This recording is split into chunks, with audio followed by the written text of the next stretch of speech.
믿음의 기초에 대해서 첫날 말씀드렸습니다. 회개하라. 그리고 함께 가라. 대동교회 식구들 모두 천국문을 함께 넘어가시라고 제가 부탁의 말씀드렸습니다. 함께 천국문을 넘어가십시오.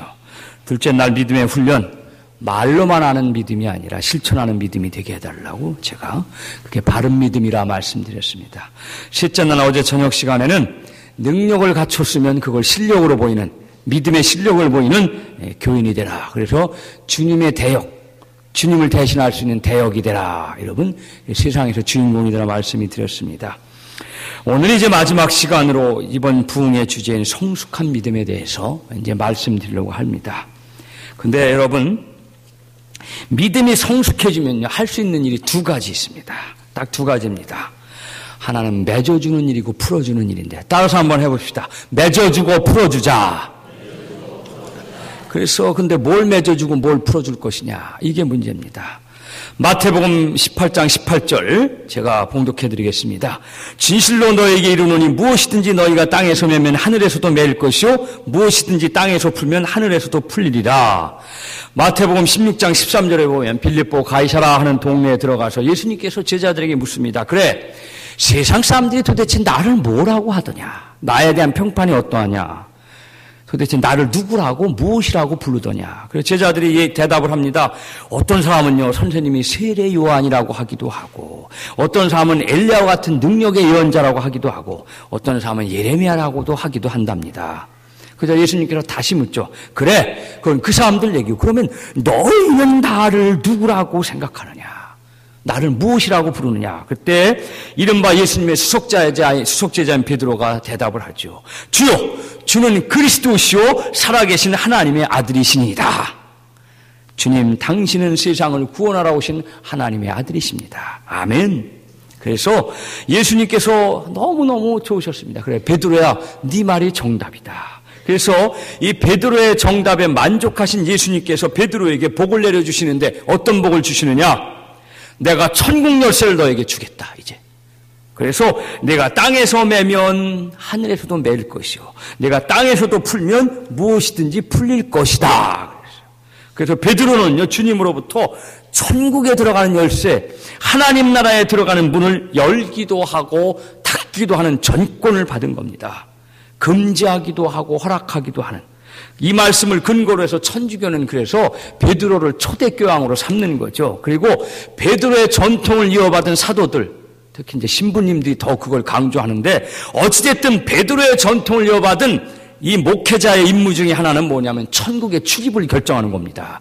야, 놀라운 카리스마죠. 목사님이 목회자가 천국을 들어가게 하고 천국을 못 들어가게도 하는 그런 열쇠를 가졌다는 겁니다.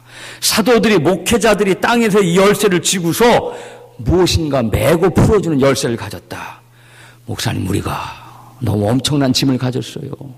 여러분들의 천국 열쇠를 목사님이 쥐고 있다니까.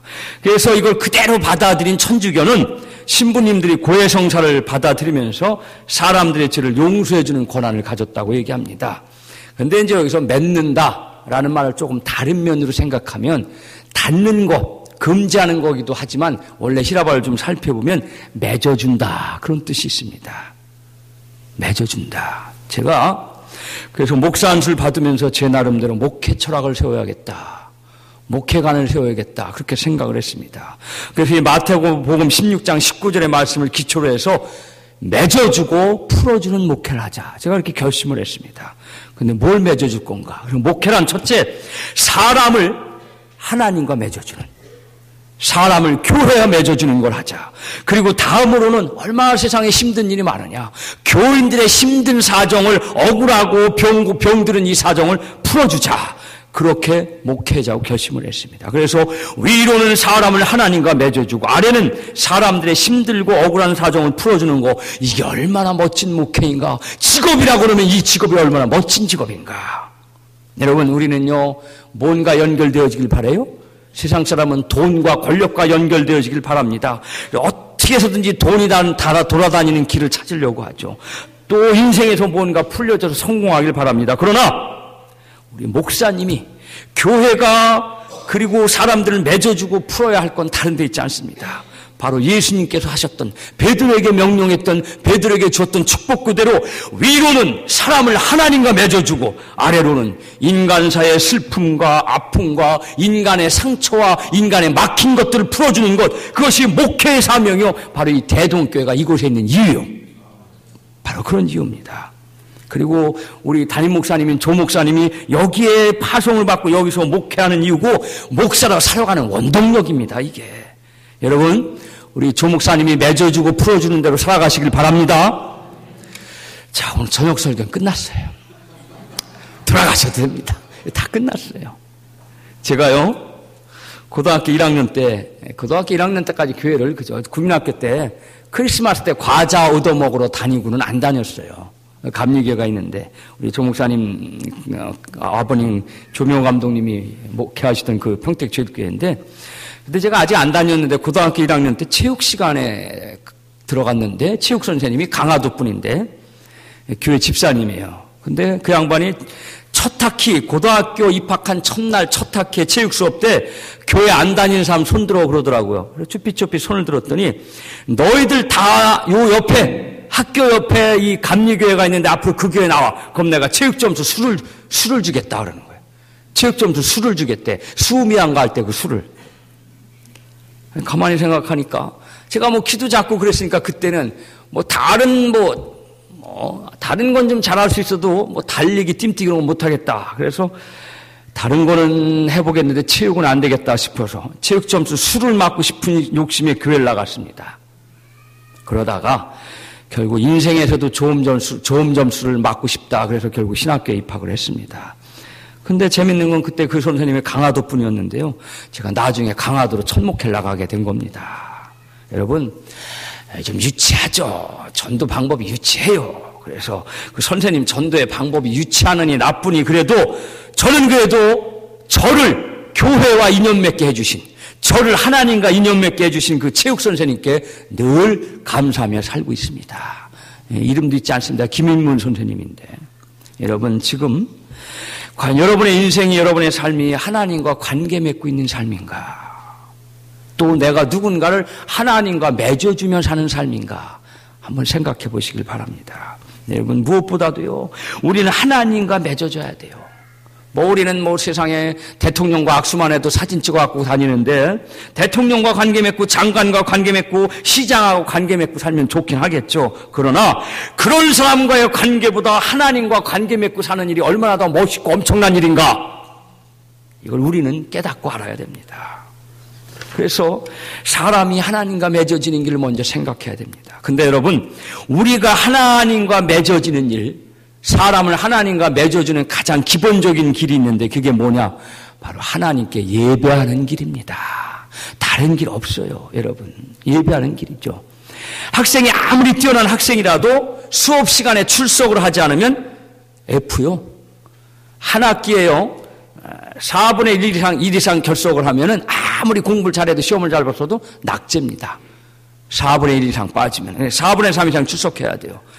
그래서 학생이 아무리 공부를 잘해도 자기가 선택한 과목에 정해진 시간에 강의에 출석을 해야 됩니다. 마찬가지입니다. 예배도 출석이요. 하나님께서 우리를 만나고 싶으셔서 출석을 부르는 시간, 여러분을 보고 싶어서, 여러분을 만나고 싶어서 하나님께로 출석을 부르시는 시간이라니까. 이 시간에 낙제하지 마시길 바랍니다. 낙제하면 안 돼요. 그래서 어떤 방법보다도 하나님을 만나게 되는 첫 번째 장소와 방법은 예배에 있다. 자, 따라서 해보십시다. 하나님이 출석 부르실 때 결석하지 말자. 지각도 하지 말자. 아멘. 제 고등학교 동창 중에요, 여기 오니까 기억이 나는데 둔포에 사는 친구들이 많이 유학을 평택으로 왔어요. 근데 둔포에서 평택까지 이제 버스를 타고 오니까 좀 아침에 늦잖아요. 그럼 한 녀석이 꼭 늦어. 둔포 사는 녀석이 있는데 꼭 조회 시간에 아침에 늦으니까 선생님 왜 늦었어? 그러니까 그 친구가 유명한 말을 합디다.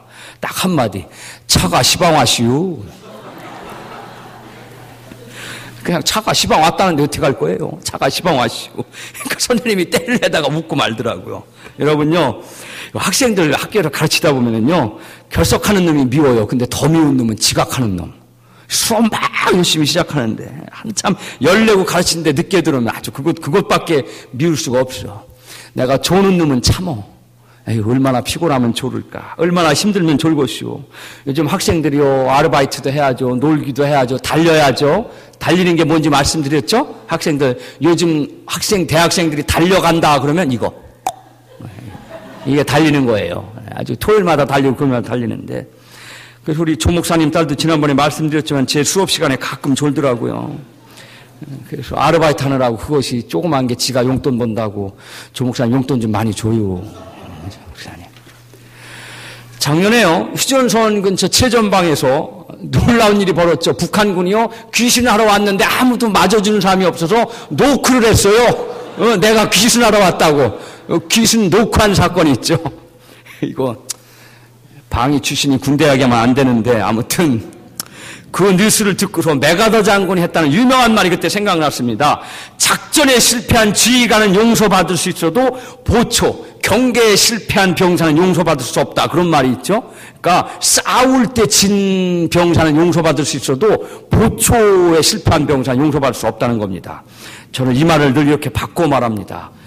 전도나 봉사에 실패한 교회는 용서받을 수 있어도 전도나 봉사에 실패한 목사님 용서받을 수 있어도 예배에 실패한 목사는 용서받을 수 없다. 예배에 실패한 교회는 용서받을 수 없다. 사랑하는 여러분, 무엇보다도 예배로 하나님과 맺어지시길 바랍니다. 예배가 이게 은혜의 시작이요. 예배에 감격이 있어야 되죠. 그 다음에 이제 풀어주는 일입니다. 여러분, 이건 목사님이 할 일이고 여러분 장로님들이 할 일이고 우리 교회가 할 일이고 교인들이 할 일인데, 교회요, 때로 사람들이 다 각양각색의 삶이 있으니까 어려움이 있죠. 고민이 있고, 오늘 이 저녁에 사실 나는 문제 하나도 없어, 그런 분 있어요? 한번 손 들어보세요. 제가 그러면 오히려 제가 그분한테 축복받고 갈게. 살면서 지금 문제 하나도 없다니까, 행복하다니까, 아멘이죠. 그러나 다 알고 보면 문제가 있고 어려움이 다 있죠. 고민도 있고 슬픔이 있고 뭔가 응어리가 다 있습니다. 여러분, 복음, 기쁜 소식이란 말이죠. 예수님께서 이 땅에 기쁜 소식을 갖고 오셨는데, 그러고 나서 하신 일이 뭐냐면 용서라는 것으로 죄의식에 사로잡힌 사람들을 풀어냈습니다. 용서로 풀어주셨어요.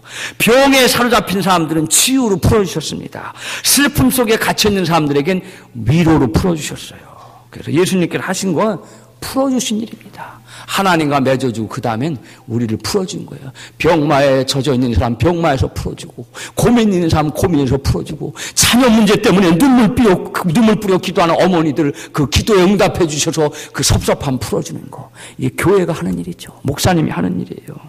그래서 내가 늘 그러죠. 내가 어떤 때는 찬송가보다 더 좋은 노래가 하나 있어요. 우리 윤복희 씨가 부른 노래. 요즘에 나가서 임재범이 불러서 유명해졌는데, 윤한기 씨가 만들었다고 그러죠. 자기 동생을 기억하고 생각하면서 윤복희 씨가 굉장히 힘들어했대요. 이혼하고 힘들어했나 그랬을 때 그 자기 사랑하는 동생으로 해서 윤한기 씨가 만들었는데, 뭐죠?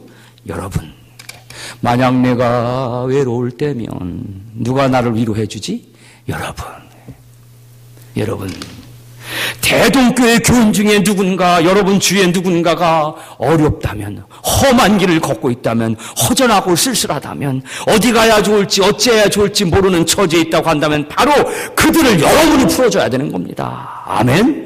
여러분이 풀어주셔야 돼. 서로 풀어줘야 됩니다. 여러분, 누가 풀어주겠어요?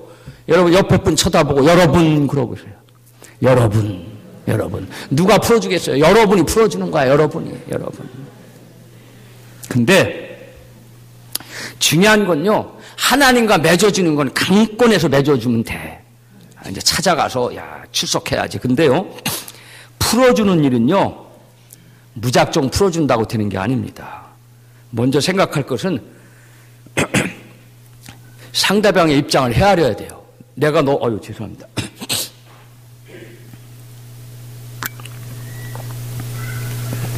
상대방의 처지와 입장도 모르고 무조건 내가 풀어준다.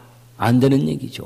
나는 이 길로 풀었으면 좋겠는데 저쪽 길로 가자 그러면 풀어지는 일이 아니죠. 나는 서울로 가야 되는데 부산으로 가서 풀자 그러면 안 되는 일이죠. 그래서 풀어줄 때는요, 남의 입장을 살펴보고 남의 입장을 잘 헤아리면서 풀어줘야 됩니다. 자, 그런 성경 말씀이 오늘 빌레몬서에 등장하고 있습니다. 그걸 제가 이제부터 여러분에게 어떻게 풀어줘야 될 건가 말씀드리려고 합니다. 성경 중에요, 단 한 장으로 되어 있는 책이 있습니다. 구약에는 오바다서가 있고 신약에는 빌레몬, 요한이서, 삼서 모두 4권인데 그 중에 빌레몬서는 매우 독특한 책입니다. 사실 사도 바울의 편지들은요, 원본이 남아있는 게 거의 없어요. 대개 사본으로 존재합니다. 복사본으로. 근데 오직 빌레몬서만이 유일하게 원본이, 사도 바울이 쓴 친필로 원본이 남아있는 편지입니다. 굉장히 중요한 역사적 가치를 갖고 있습니다. 근데 이 편지는요, 이 편지 빌레몬서니까 편지를 받는 사람이 빌레몬이에요. 편지 수신인이. 바울이 편지를 썼고 편지를 받는 사람은 빌레몬. 근데 여기에 이제 여러 명의 지도자가 등장하고 그러는데 한 주인공이 또 한 명 등장합니다. 이 편지에. 오네시모라 하는 그런 한 사람이 등장합니다. 근데 오네시모는 누구였느냐? 도망친 노예였습니다. 더군다나 그냥 도망친 것도 아니고 주인의 재산을 훔쳐서 도망을 나왔습니다. 그러니 그 당시 법대로 하면 잡히기만 하면 죽은 목숨이에요. 노예로 있다가 도망친 것도 죽은 목숨인데 더군다나 주인의 물건을 훔쳐갖고 나왔으니, 그래서 이 주인의 집에서 훔쳐 도망 나온 노예가 도망가야 되는데, 여러분 도망가려면 어디로 가야 돼요? 자, 우리가 아산시에서 범죄를 저질렀어요. 누군가가. 그럼 도망가면 어디로 가야 돼요? 천안쯤 가야지. 큰 도시로. 더 큰 도시로 가려면 서울쯤 가야지. 더 큰 도시. 그러니까 사람들이 자기를 알아보지 못하는 도시로 가야 됩니다. 그래서 이 오네시모가 고민하다가 가장 큰 도시, 그 도시의 그 당시에 가장 큰 도시 노마로 갔습니다. 자기 신분을 속이고 살아가기에 가장 적당하다 싶어서. 근데 이때 사도 바울은 3차 전도 여행을 끝내고 노마로 붙잡혀와서 노마의 연금 상태에 있었습니다. 그래서 우연한 기회에 사도 바울이 노마에 숨어들어온 오네시모를 만나게 됐습니다. 아마 오네시모가 마음이 허전했을 겁니다. 도망자의 신세 얼마나 피곤합니까? 그러다가 아마 바울을 만나서 바울의 소문을 듣고 찾아가서 바울에게 복음을 듣고 바울의 위로의 말씀을 듣고서 자기 몸과 마음을 바울에게 의탁하기로 결정을 한 겁니다. 그래서 바울은 이 오네시모를 뭐라고 그러냐면, 자기가 노마의 감옥 중에 있었으니까 갇힌 중에서 낳은 아들이라, 내가 노마 감옥에서 얻은 아들이라고, 그래서 갇힌 중에 낳은 아들이라고 별명을 붙였습니다. 이 아들이라는 말이요, 바울이 함부로 누구에게나 쓰지 않았습니다. 가장 사랑하는 수제자, 그리고 정말 아들처럼 여기는 목회제자인 디모데나 디도에게 썼던 말인데 이걸 오네시모에게도 썼습니다. 내가 노마에서 디모데나 디도 같은 아들을 더 하나 얻었는데 그게 바로 오네시모다. 그래서 바울에게 아들 같은 존재가 됐어요. 그런데 어느 날 바울이 우연히 오네시모의 과거를 알게 되었던 겁니다. 아, 노예였구나. 도망친 노예. 그런데 더군다나 주인의 재산까지 훔쳐갖고 온 노예였구나. 그래서 바울이 남의 노예를 그 주인의 승낙 없이 자기가 데리고 있는 것은 옳지 않다고 생각해서 오네시모를 돌려보내기로 작정합니다. 근데 마침 오네시모의 주인인 빌레몬하고 바울은 막역한 사이예요. 마치 조 목사님하고 우리 교회 장로님들하고 그런 사이야, 서로. 그래서 오네시모 편에 편지를 써서 이 오네시모를 내가 당신에게 빌레몬 장로님에게 내가 돌려보내니 이 사람 이제 용서하고 들어주시오. 그리고 편지를 쓴 겁니다. 근데 여기서 놀라운 일이 있습니다. 아주 격식 있는 편지를 갖춰서 간청하는 마음으로 바울이 편지를 썼습니다. 그냥 바울과 빌레몬의 관계를 볼 때는요, 지금 같으면 전화 한 통화로 장로님 내가 한 명 보낼 테니까 용서해 주세요. 그러면 됐을 사이입니다. 그러니까 그 당시에 그저 인편으로 오네시모를 보내면서 나 바울이 부탁하는데 장로님 그냥 이젠 받아들이고 용서해 주세요. 이러면 됐을 일을 장문의 편지를 써서 정중하게 격식을 갖춰서 편지를 보냈습니다. 자, 이게 바울의 멋있는 점입니다. 사도로서의 권위가 있는데도 권위를 내세우지 않고 편지를 아주 간곡하게 요청하는 청원의 편지를 쓰면서 받는 빌레몬 장로님의 입장도 살려주고, 그리고 사실 가장 중요한 건요, 진짜 설득력 있는 건 명령이 아닙니다. 사람을 진짜 마음을 움직이는 건 권위가 아니라 진짜 사람의 마음을 움직이는 건 사랑, 존중, 배려. 이게 마음을 움직이는 거죠. 여러분 누가 명령한다고 듣습니까? 요즘에 아버지가 명령한다고 아들이 딸이 듣습니까? 특별히 딸들은 아버지 명령 안 들어요. 그렇죠, 조 목사님? 아버지 말 안 들어. 그래서 사람의 마음을 움직이는 힘이 사도 바울은 알았던 겁니다. 명령이나 어떤 그냥 일반적인 요청이 아니라 오히려 그 사람의 마음을 움직이는 존중해주고 배려하는데 사람의 마음을 움직이는 힘이 있다. 그래서 오늘 8절에 보면 내가 아주 담대하게 내가 네게 마땅한 일로 명할 수도 있으나 도리어 사랑으로서 간구한다. 내가 빌레몬 당신에게 그저 내가 사도로서 담대하게 명령을 내릴 수도 있지만 사랑으로 간구합니다. 라고 사랑으로 부탁을 하고 있는 겁니다. 그런 다음에 여러분 13절에 보면 바울이 욕심이 생겼어요. 오네시모가 자기를 잘 보살피니까 그래서 그를 내게 머물러 있게 하여 내 대신 나를 섬기게 하고자 하나. 그래서 오네시모가 내 곁에 있었으면 좋겠는데 나를 돌봐줬으면 좋겠는데 그러나 내 욕심만 차릴 수 없다. 내가 돌려보낸다. 그래서 바울은 오네시모의 주인인 빌레몬의 승낙이 없이는 자기 마음대로 하지 않겠다는 겁니다. 내가 목사라고 그래서 내가 사도라고 그래서 내가 당신 노예긴 하지만 도망치긴 했지만 이제 내가 데리고 있고 내가 권사할 테니까 그냥 내 옆에 있게 해주시오 그러지 않고 아무리 자기가 빌레몬 장로님과 가까운 사이라고 할지라도 부탁만 하면 흔쾌히 들어줄 장로님이지만 그러나 그렇게 하지 않습니다. 14절에 보니까 당신의 선한 일, 당신이 선한 마음으로 하는 일이 억지가 되지 않고 자의가 되게 하고 싶다 그랬습니다.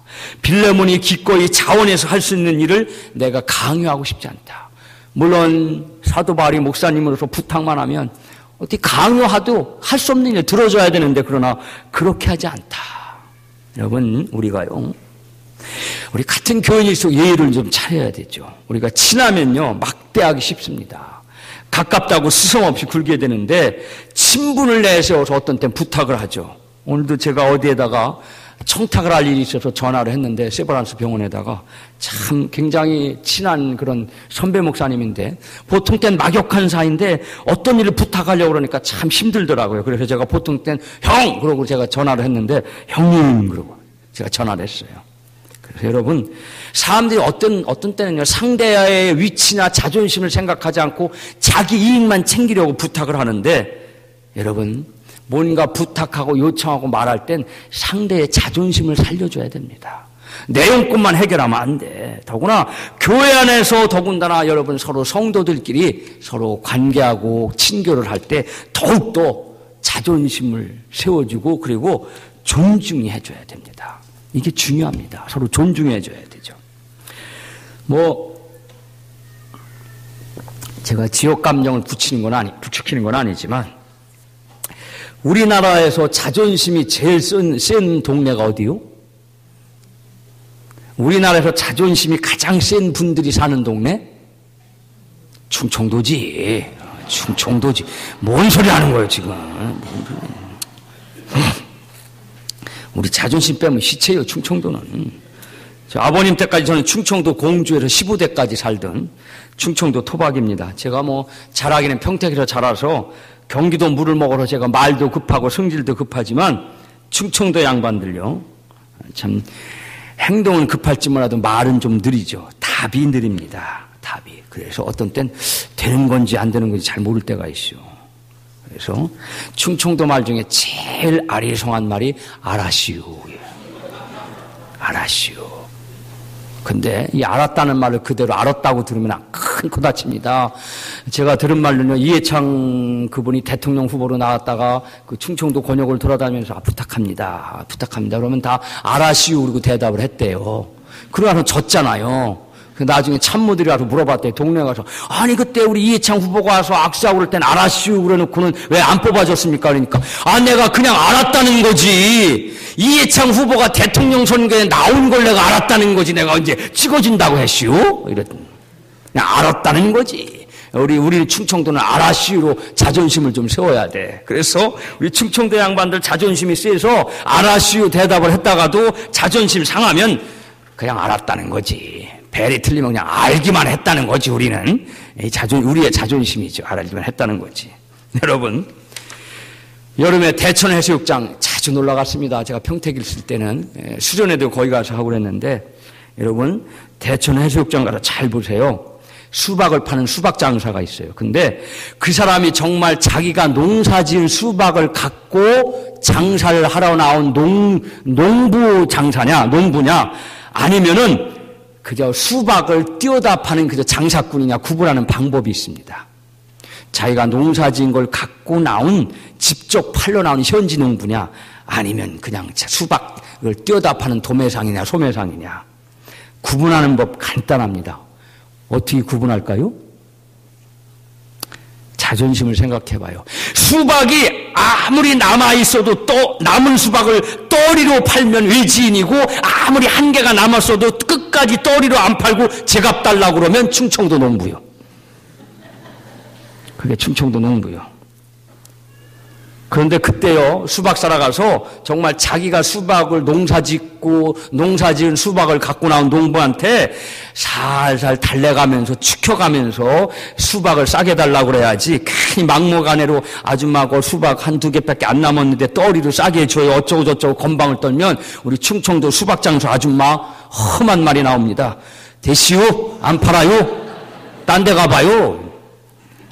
그걸 또 달래서 살살 잘 얘기해야 되는데, 아줌마 뭘 이렇게 짜게 구느냐고 그러지 말고 한 개만 더 물어달라고 그리고 강짤 부르면요 더 험한 소리가 또 들려 나옵니다. 냅둬요. 집에 가서 돼지나 줄래요.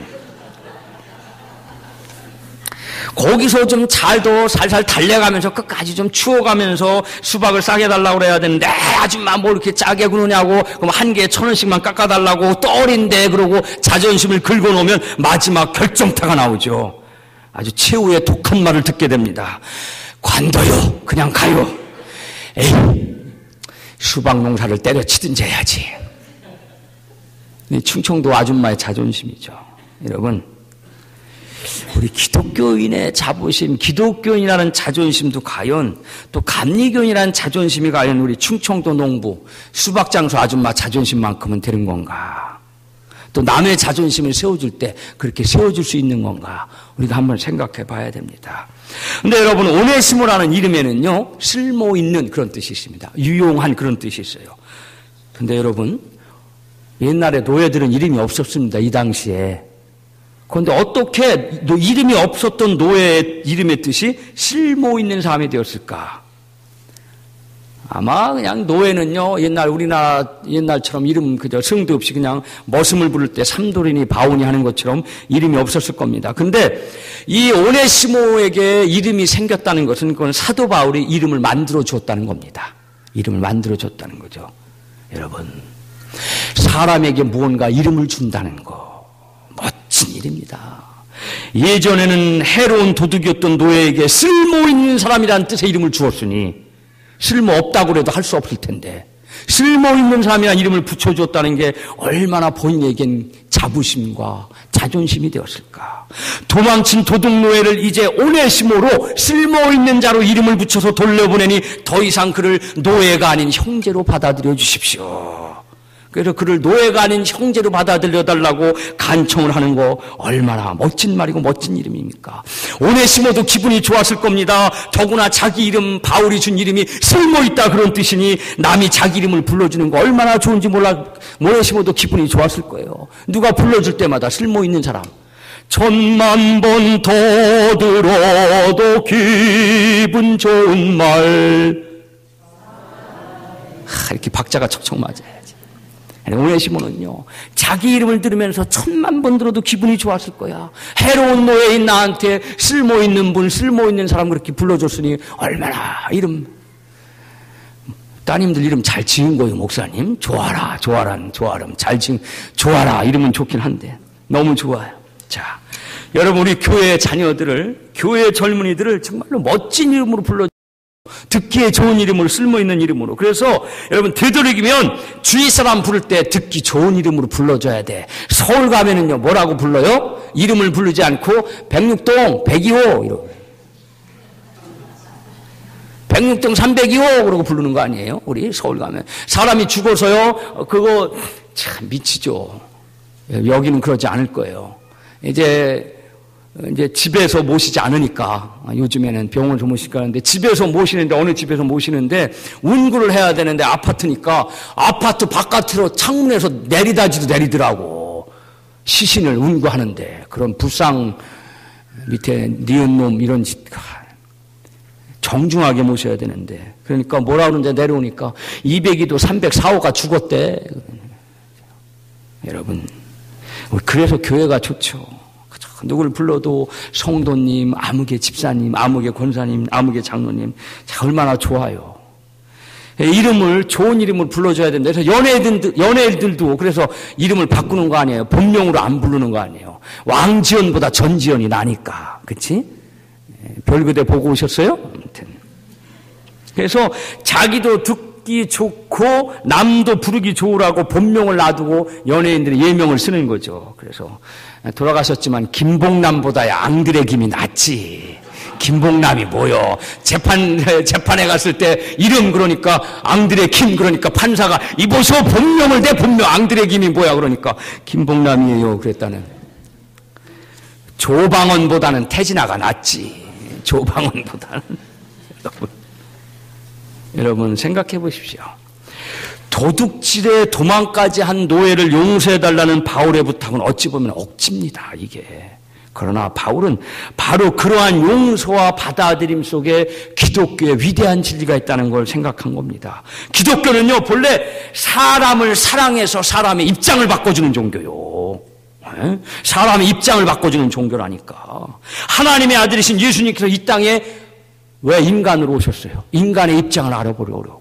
그래서 왜 사람들은 죄를 짓고 살아가는지, 왜 사람들은 죄를 안 짓고는 못 살아가는지, 왜 남에게 힘들게 하고 누르지 않고는 살아갈 수 없는지, 왜 사람들이 또 싸우며 살아가는지, 왜 이렇게 먹고 사는 게 힘든지, 왜 또 병에 걸려 사는지, 이런 사람들의 처지와 입장을 알아보기 위해서 신으로 내려오지 않고 인간으로 내려왔다는 겁니다. 인간의 입장으로 우리를 알아보기 위해서, 사람들의 처지를 알아보기 위해서 인간의 모습으로 내려오신 거예요. 공연히 괜히 인간의 모습으로 내려오신 게 아니라고. 그래서 죄인의 입장에 있는 모든 인간들을 하나님의 자녀라는 새로운 입장으로 바꿔주시기 위해서 예수님이 이 땅에 오신 겁니다. 여러분이 예수님을 새로운 입장으로 바꿔놓으신 줄 믿으시기 바랍니다. 여러분 이제 입장이 바뀐 사람들이야. 이제는 예수 믿고 입장이 바뀐 겁니다, 여러분.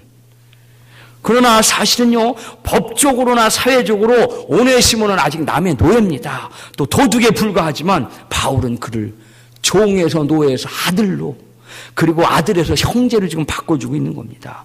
더군다나 바울은 오네시모를 가리켜서 12절에 뭐라 그러면 내 신복이라 그랬어요. 신복, 거꾸로 읽으면 복심. 나하고 같은 마음이라는 거죠. 복심. 그래서 심장, 나의 마음, 두 개의 마음, 나랑 같은 마음, 복심입니다. 그래서 쓸모없었던 노예였던 존재를 자기의 대변인인 신복지인으로, 신복으로 바꾼 겁니다. 놀라운 기독교의 사랑, 믿음의 힘을 보여주고 있어요. 여러분, 예수님께서 여러분의 입장을 바꿔놓은 줄 믿으시기 바랍니다. 그러면 여러분들도 여러분 옆에 있는 사람 입장을 바꿔줘야 되는 거예요. 여러분 곁에 있는 교인들의 입장을 바꿔줘야지. 근데 여러분, 이 남의 입장을 생각하는 일이요, 그리고 입장 바꿔 생각하기가 너무 힘들어. 저만 해도 그래요. 저희 집사람하고요, 저희 어머니하고 고부간의 사이가 무척 좋아요. 어떤 때는 이상해. 둘이 나를 따돌리고 둘이 나를 욕한다니까. 처음에 결혼했는데요, 저희 집사람이 커피 매니아거든요. 시어머니 커피에 컵자도 모르는 시어머니를 살살 꼬셔갖고 우리 어머니를 커피 매니아로 바꾸더라고. 커피 마시면서 맨날 무슨 얘기 하나 들어봤더니 내 욕하는 거야, 둘이 고부간에. 근데요, 이 살가운 고부가정도요, 싸울 때가 있어요, 가끔. 김장하는 일 때문에 어느 날 저희 집사람하고 저희 어머니하고 부딪혔어요. 아이, 그쵸. 요즘에 누가 김장합니까? 그리고 김장해야 둘 데도 없으니까 저희 집사람은 그저 사다 먹자. 그리고 김치를 갖다 대주는 또 저희 제자 학생이 있어요, 저희 집에. 그래서 요즘 같은 때 무슨 김장을 하냐 그랬더니 우리 어머니는 겨울에 김장 안 하면 뭐야? 겨울에 김장해야 된다는 거지. 그래갖고 집사람하고 아주 긴장감이 생겼는데, 아이고, 워낙 입장차가 크니까 내가 뭐라고 못 그러겠더라고요. 근데요, 결국은 우리 어머니가, 이 시어머니가 삽을 들고 나가서 김장똥 묻는 자리를 파기 시작했어. 바깥에 나가서. 연립 바깥에 나가갖고. 그래서 시어머니의 승리로 끝났습니다. 근데 요즘엔요, 가만히 보면 냉장고 때문에 고불 갈등이 많이 일어나요. 왜냐하면요, 여러분, 우리 어머니는요, 옛날 분이라 뭐든지 차곡차곡 켜켜를 쌓아놓아야 돼. 냉장고 안에. 그러니까 뭐가 있는지도 모르는데 냉장고 안에 차곡차곡 쌓여 있어. 그래서 뭘 하나 꺼내려면 냉장고 있는 거 다 끄집어내 봐야 돼. 근데 우리 집사람은 그게 아니죠. 좀 공간을 두고 이름도 붙이고 쉽게 끊을 수 있어. 그래서 종류대로 쌓아놓는 게 저희 집사람. 그러나 우리 어머니는 종류는 상관없어. 차곡차곡 쌓아놓으면 돼. 그러니까 우리 어머니가 보기에 냉장고를 열어보면 정리가 안 된 느낌이잖아. 이게 차곡차곡 쌓였어야 되는데. 그래서 우리 집사람이 구획 정리해서 냉장고 안에 뭘 넣어놓으면 우리 어머니는 다시 우리 사람이 외출을 하기만 하면 이 어머니는 또 차곡차곡 쌓아놓는 거야. 그러면 우리 사람이 나갔다 오면 냉장고를 열어보면 또 새롭게 되어 있어. 그래서 아주 서로 신경질을 내는 겁니다. 그래서 냉장고 주도권을 갖고 매일 싸우는 거예요. 여러분, 냉장고 때문에 싸우는 고부간의 갈등을 오늘 해소하시기 바랍니다. 그나마 요즘에 김치냉장고가 생겨서 다행이죠. 저희 집에 김치냉장고가 없다가 작년에 새로 생겼는데 아주 굉장히 살갑게 지내다가도요, 같은 여자끼리 부엌살림하는 거, 김장하는 거, 냉장고에 대해서는 양보가 없는 게요. 이게 양보가 없어요. 여러분, 근데 빌레몬서에 있어서 편지에서 절정이 있습니다. 그건 17절과 18절에 있는데 바울이 빌레몬에게 편지하기를 만일 당신이 나를 당신의 동료여 동역자로 여긴다면 빌레몬 장로님 나를 목사로 여겨주고 또 우리가 같이 그리스도 안에서 한 형제임을 동역자라고 여겨주신다면 오네시모가 가면 나를 영접하듯이 맞아주십시오. 그리고 만약에 오네시모가 당신에게 피해를 입힌 재산이 있으면 모두 내 앞으로 계산을 달아놓으시오. 내 앞으로 계산하라. 그러고 얘기하고 있습니다. 자, 여러분, 죄를 짓고 도망친 노예를 용서하고 받아들여 달라는 것도 어려운 일인데 그걸 또 목사인 자기를 맞아들여듯이 해달라는 거예요. 바울 자신을 받아들여듯이.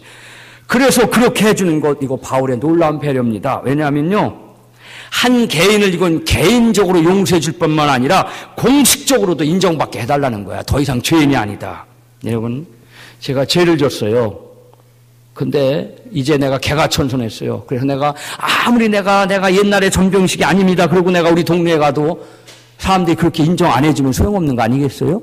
내가 아무리 뭐 전과 7범이라고 하는데 이제 개가천선했다 그래서 동네에 갔더니 전과 7범이라고 사람들이 상대해 주지 않으면 나는 변했어요. 아무리 그래도 인정 안 해주면 소용없는 겁니다. 공동체가 받아들여주지 않으면 낭패입니다. 그런데 바울은 바로 그겁니다. 이 노예를 용서해 주되 나를 목사인 나를 맞아주듯이 받아들여 달라는 얘기는 합법적으로도 사회적으로도 인정해 주라고 하는 얘기야. 더 이상 죄인이 아닌 걸로. 그런 다음에 바울은 엄청난 얘기를 합니다. 오네시모가 너한테 빚진 거 재산을 훔쳐서 손해 입힌 거 있으면 내가 대신 계산하겠다. 그러니 내 앞으로 달아놓으라. 여러분, 저희 둘째 아들이요, 중학교 막 입학을 했을 때 그때 저도 막 지금 배화여자대학교 교목으로 일하고 있었습니다. 근데 어느 날 저희 둘째가 그 옆에 바로 대신중학교가 있는데 거기서 걸어서 5분 거리예요, 저희 학교하고. 근데 어느 날 제가 퇴근하는데 둘째가 자기 반 친구들하고 저희 학교 운동장에서 빙빙 도는 거예요. 거기가 어디라고? 여자중학교, 여자고등학교, 여자대학교야. 남자놈이 시커먼 놈이 자기 친구하고 빙빙 돌아다니고 있어요. 그래서 웬일이냐 그랬더니 아빠 보고 싶어서 왔다는 거예요. 그놈이 사실 저하고 관계가 살갑지 않았거든요. 그래서 이 녀석이 어이구 아빠가 보고 싶어 왔다는데, 그래서 제가 기특해서 바로 교문 밖 나가서 옆에 분식점 가서 제가 떡볶이를 사주면서 얘기를 했어요. 아빠 가오 한번 잡아보자. 그래서 사장님, 그때 네 목사님, 얘가 우리 집 둘째입니다. 앞으로 애가 와서 뭘 먹든지 그냥 외상 달면 무조건 주세요. 내가 나중에 와서 계산할게요. 그랬더니 사장님이 네 그러십시오. 흔쾌히 앞으로 와서 뭐든지 먹어 그러더라고. 그래서 사장님도 또 장단을 맞추니까 얼마나 좋아요. 근데 재밌는 건 옆에 있던 제 아들 친구 녀석이 한마디 하는 거예요. 그럼 아들만 돼요? 아들 친구는 안 돼요? 그러니까 사장님이 있다가 아들만 돼, 아들 친구는 안 돼. 그래서 그날 그 녀석이 나중에 군대 갔다 와서 실토하더라고. 그날 아빠가 그래갖고 자기 가오 좀 잡고 다녔다고. 물론 그 녀석이 그 후에 거기 가서 한 번도 예상 먹은 적은 없어요. 재림되고 먹은 적 없는데, 그러나 얼마나 멋있어요. 든든한 아빠가 있어서 먹을 때마다 다 계산해 주겠다는데 뭘 먹어도 언제 먹어도 누구하고 먹어도 친구를 몇십 명 데리고 와서 먹어도 우리 돈 대주는 아빠가 있는데 대신 계산해 주는 아빠가 있는데 얼마나 멋있어요. 여러분 우리 대동교회 아빠들이 다 멋진 아빠가 되시길 바랍니다. 이제 큰일 났네. 이제 어디 가서 막 먹을 거예요. 이제 막 먹어. 아빠가 계산해 줄 테니까. 안 되면 어떡하겠어. 뭐 설교한 내가 계산해 주고 가야지. 내 앞으로 달아놓으라 내가 계산하겠다. 이거 정말 아까 노랫말처럼 1000만 번 더 들어도 좋은 말 아니요? 누가 내가 밥을 먹었는데 평생 계산해 주겠다. 내 앞으로 달아놓으라. 여러분 남이 저지른 잘못과 실수에 대해서 대신 갚아주겠다. 내 앞으로 계산하겠다. 내가 계산하겠다라는 게 바로 이게 기독교요. 이게 예수님이 하신 일이에요. 이게 성숙한 믿음의 표현입니다. 예수님께서 십자가에 달려 돌아가시며 하신 일이 뭡니까? 인간의 죄를 당신이 대신 갚겠다는 거 아니에요. 인간이 지은 죄를 하나님 앞에 대신 올려서 용서해달라고 그 죄는 내가 십자가에서 받겠다. 예수님이 죽으시면서 하신 게 뭡니까? 십자가의 보속사건이 바로 그거야. 십자가는 뭐냐면 대신 갚은 거야. 우리의 죄를. 엄청난 믿음입니다. 이게 기독교 사랑의 요체요. 핵심입니다. 대신 우리의 죄를 갚으신 것. 우리 한국 사람들요 정말 밥값 인심은 최고죠. 어디 가도 이런 나라 없죠. 식당 가서 밥값 서로 내겠다고 싸우는 건 우리나라밖에 없을 거야. 그렇죠? 밥값 서로 내겠다고. 그것도요 그냥 친한 것도 아니고 어쩌다 한 번 만난 사람도 지나가면서 밥값 내겠다고 그러는데, 근데 여러분요 교회는요 밥값 인심보다 더 후한 인심이 있어야 됩니다. 그건 뭐냐? 남의 잘못을 용서하고 덮어주는 일, 남의 실수와 잘못을 대신 갚아주는 일에 교회가 더 앞서 나가야 됩니다. 근데 우리는요 이상해요. 밥값 대신 내주는 건 그렇게 후한데 다른 데는 짜. 저 아무리 생각해도 이상해요. 밥값 인심은 그렇게 후한데 여러분 도로 나가보세요. 우리나라 도로 무서워. 밥값 인심이 제일 후한 대한민국에서 제일 야박하게 굴고 또 제일 싸움이 쉽게 일어나는 게 대한민국의 도로야. 도로만 나가면 다 왼수야. 내 옆에 가는 사람들은 다 싸움이야. 그래서 그렇게 밥에는 후한 민족이 도로에 들어서서 운전대만 잡으면 인심 양보요. 그런 게 어딨어. 다른 차는 다 내 적이야. 내가 따라 마셔야 될 적이라고. 그래서 요즘에 참 그냥 옛날에는 초보라고 써 있으면 그냥 다 피해주고 뭐 그냥 요즘엔 안 그러죠.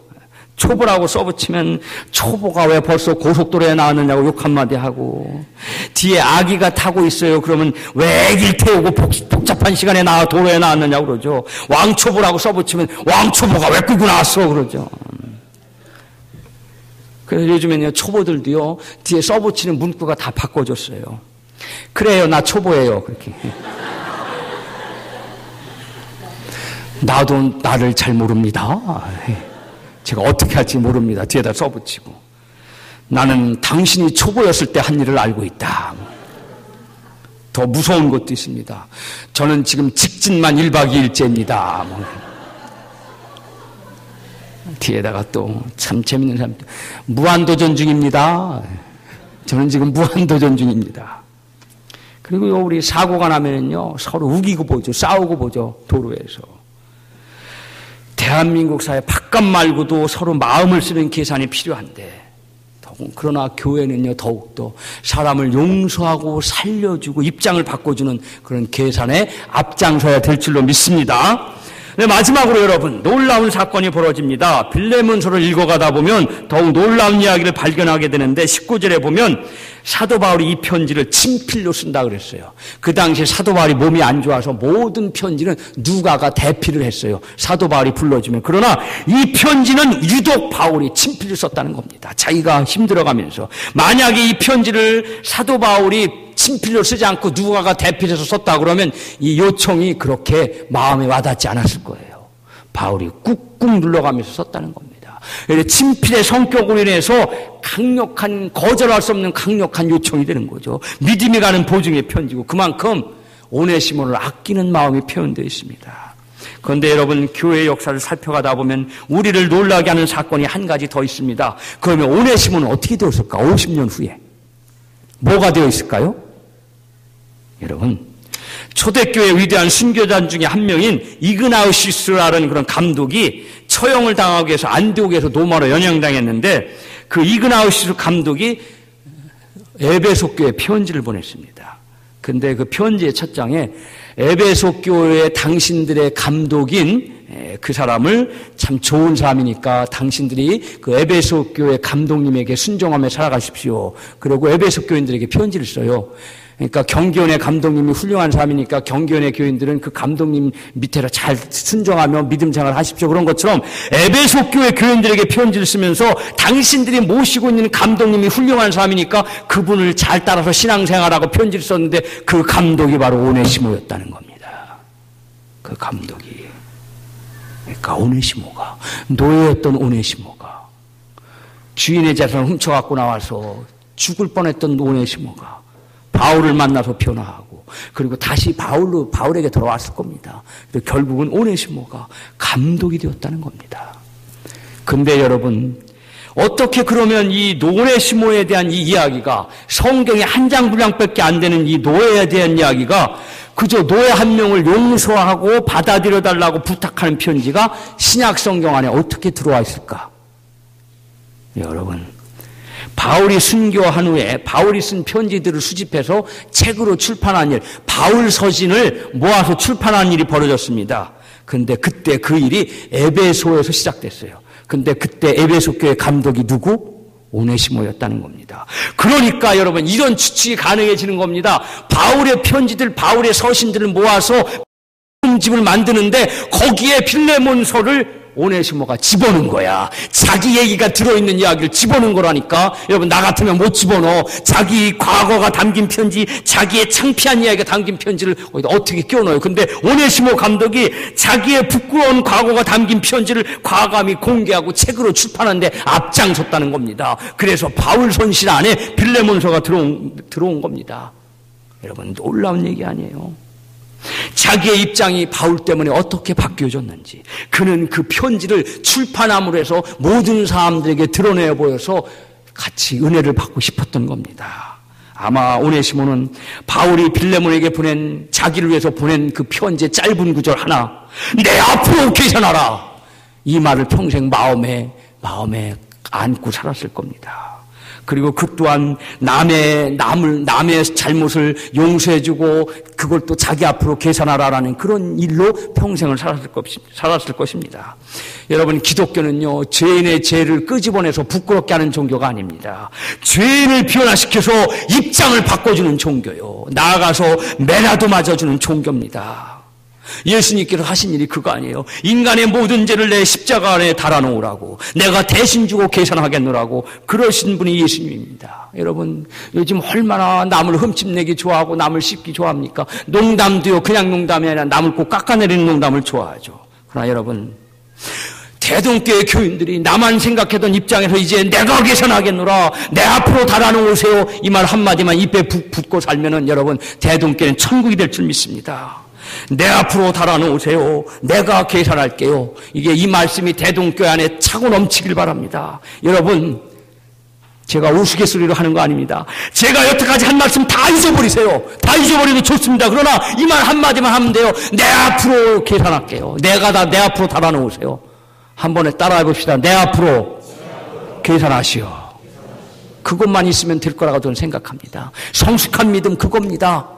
내 앞으로 달아놓으라. 다 잊어버리시고 가셔도 됩니다. 여러분, 회개하는 것으로 제가 함께 가자고 그랬고, 믿음의 기초를 세우자고 그랬고, 말로만 아닌 몸으로 살아가는 믿음의 훈련을 하자고 그랬고, 실력 있는 교인이 되자고 그랬고, 그랬지만 그거 다 잊어버리셔도 남의 실수나 남의 잘못을 대신 갚을 수 있는 성숙한 믿음, 내 앞으로 계산하라, 이것만 마음에 갖고 가시면 됩니다. 아멘. 그래서 이 대동교회가 놀라운 믿음의 족보를 세우고 믿음의 가문을 세우는 실력 있는 믿음의 가족이 되시길 주님의 이름으로 축복하고 축원합니다.